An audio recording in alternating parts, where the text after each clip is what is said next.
Yo, what's up Kigali, what's up Rwanda, what's poppin' Kigali? This is 44 and Betray TV. How we do it? Hano ndi kumwe n'abajene, ndi kumwe n'abagangster, ndi kumwe n'abaniga bari hano mu gihugu cy'u Rwanda right now. Ako tuziko ibikorwa byabo bikorerwa mu Burundi. Abafana babo muri kwibaza mitese ni iki gitumye bari muri iki gihugu right now.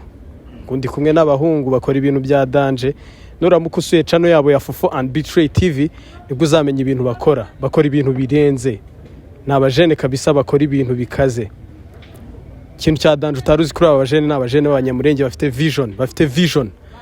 Baniga bafite vibes zo hejuru bakora ibintu bya danger. Guess what?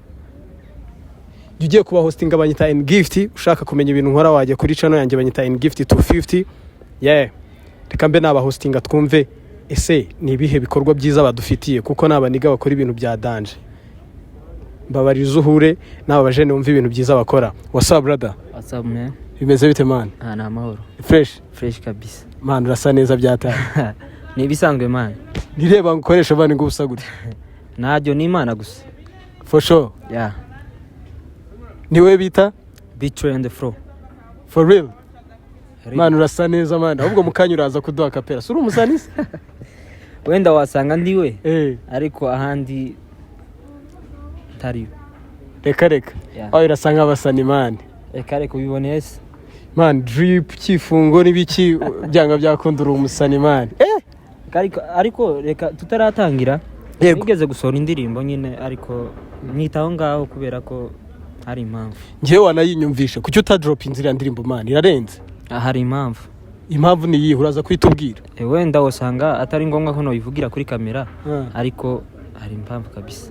Yes, uyu niyo bita Betray muri team ya 44 and Betray. Reka nkumvishe no bita 44 wumve se ni ibiki byiwe. Ibikorwa bye bimeze bite?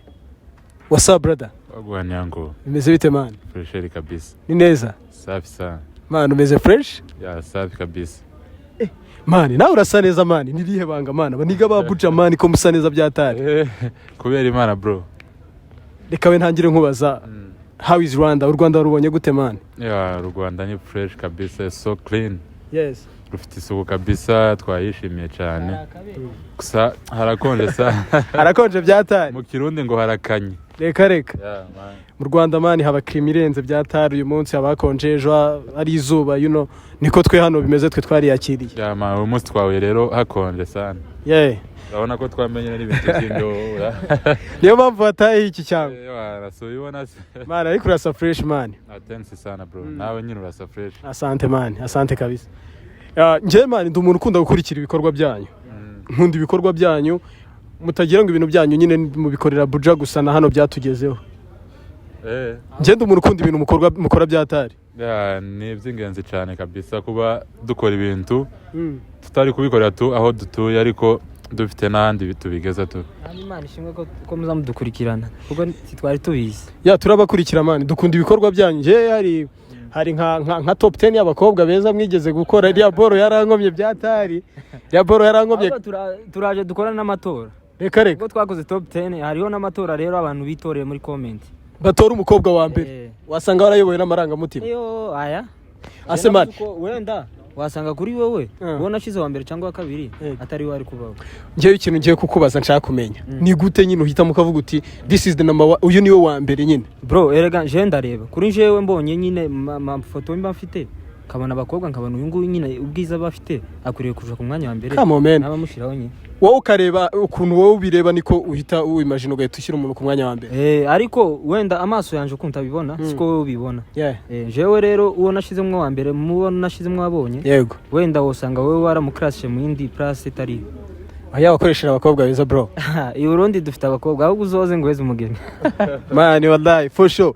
Ngiye gushaka umugeni mu Burundi man. Uzoze kabisa. Wabingiriyemo sekondi na single. Jewe ndi tayari. For real? Nyuma ya kamera turabivugana. Ubikeneye ni muri comment ngo uyu musore mwiza yashitse. Man, mwandebeye mu gitabo kimuhwe mwabinkoreye ko ngewe nshaka umugeni wo mu Burundi man mwabinkoreye. Sorry single. Yeah, I'm single man. So, 44. Yo. Man, nje nakunze boro zanyu nyinshi man. Yeah, thanks sana bro. Hari nindi boro mwakoze ya pop Malone. Yeah. Iriya boro irakaze 4. Kibazo cyanyu ni kimwe. Muduwasho akejo tukababura. What's happened man? Bigenda bite? Uzi se impamvu man? Yeah. Ntabwo biduturukaho ahubwo naha boro dukorera. Yeah. Ahantu dukorera ari ukuntu nyene batarabitahura. Urumva? Ntago barabyumva. Ntibarabyumva muri make. Uyu munsi urakoresha abakobwa dufate wakoresheje 5 kandi kubabona byakubijije icuya nyine rumva. Ejo nabwo ubyirukemo bamwe uyu munsi ubonye 2 kugira uzakwiza abandi 3 nabwo bigusabe ibintu byinshi. Ni imbaraga bro. Kandi rero abamambre ibura bizi ni boro babikora. Rumwe twigeze gukoresha bahita baza baravuga ngo dusibe ikiganiro. Kubera ko akirimo. Kubera ko akirimo mani kubera kutabitahura tu. Niyo mpamvu rero rimwe na rimwe muzamubona dukoze episode ya mbere.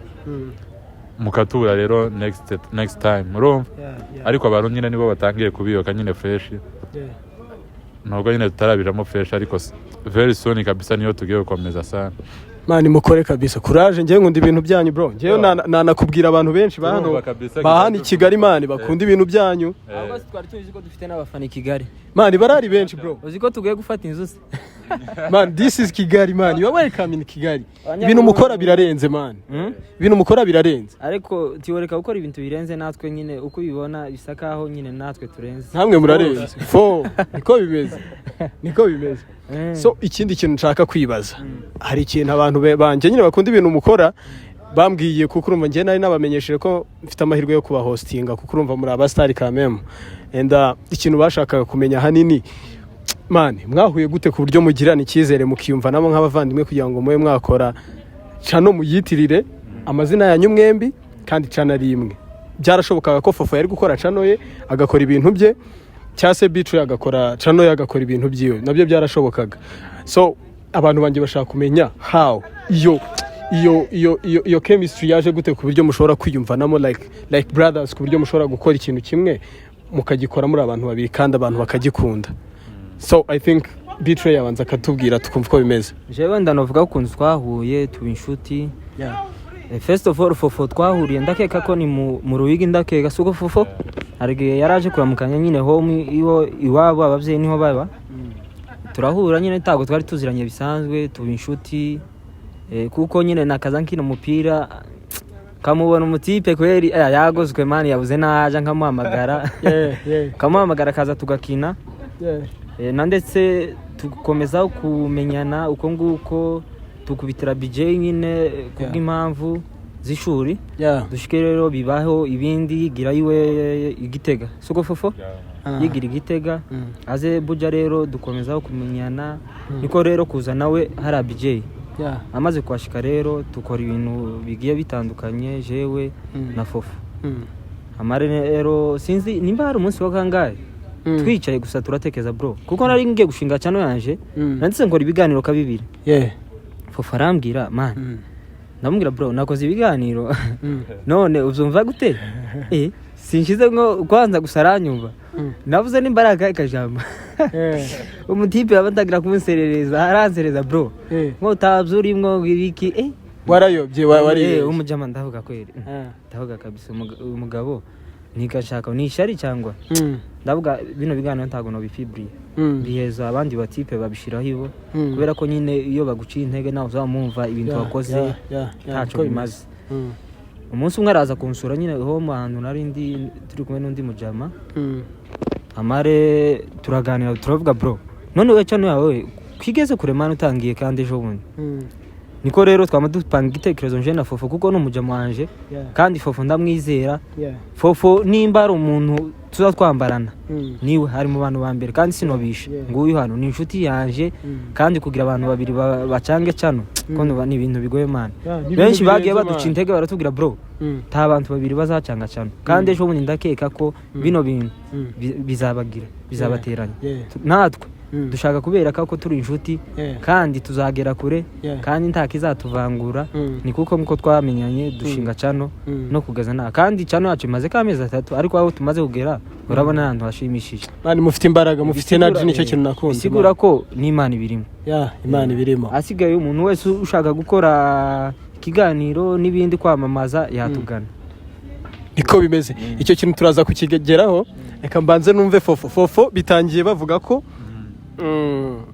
ntago wabyumvaga Bitre he was your guy yari umuji wawe ariko ibintu yakoraga ntago wabyumvaga gute ibintu utumvaga byaje kurangira ubijemo ukabikunda hakazamo na partnership mukaba mwakwemeranya gukorana ni gute ibyo bintu byakujemo iyo energy yaje gute first of all novuga ko Betray ni inshuti yanje kuva kera kuko amaze kubivuga twamenyanye ndibaza ma 2017 gutya kenze aho ngaho hafa duhura nyine turi inshuti bisanzwe tukiri abapeti nta vision nyinshi dufite urumva noneho tugeraho turagenda dukura tuja Abuja kubera aho twahuriye twabaga mu cyaro nyine twabaruguru tu noneho tuza Abuja tuje ku ishuri turakomeza ubushuti bwacu nyine ninkabwo nyine bwakomeye urumva noneho tuba hamwe tu rero aho novuga ico gitekerezo cano cavuye cyambere no kwizerana urumva takuntu mwahuza cano n'umuntu mutizeranye cyangwa se mutanahuza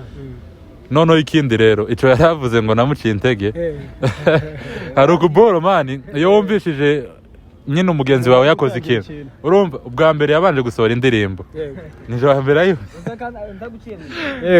nasohoye indirimbo nage muri studio bro sohora indirimbo nyine irasohoka urasa n'abasani man nabikubwiye amare barambwira banje intege man kandi nubona ukoze ikintu niba guciye intege uzomenya ico kintu utaho kizagera kandi nubona barakugwanyije kurumva uzomenya ko ico kintu kizagera kure kurumva je banje intege barambwira bro wese kuko pianiste Moses barambwira ngo sira ndirimbo ni pianiste Moses ngo yacuranze okay iyo iyo ndirimbo yari Sekira yari gospel Sekira igacurangwa na pianiste Moses kurumva bazamva nk'ubuntu nagiye nshiramwe buryoshya rero bavuga ngo ni Moses yacuranze warayicurangiye amara batipe bamwe barambwira ngo bro ngo wewe ngo tukubwiye ngo wamuhita ngo usiba indirimbo mani cyo yishiraho bamatangira kumbwira ngo wewe n'umwana uzabyara ngo nikaho nawe tuzoguca intege ngo suwawe ngo wamumwihakana umuti baze nuko byagenze man njyewe I love the energy man nkunda ibintu mukora bro nkunda ibintu mukora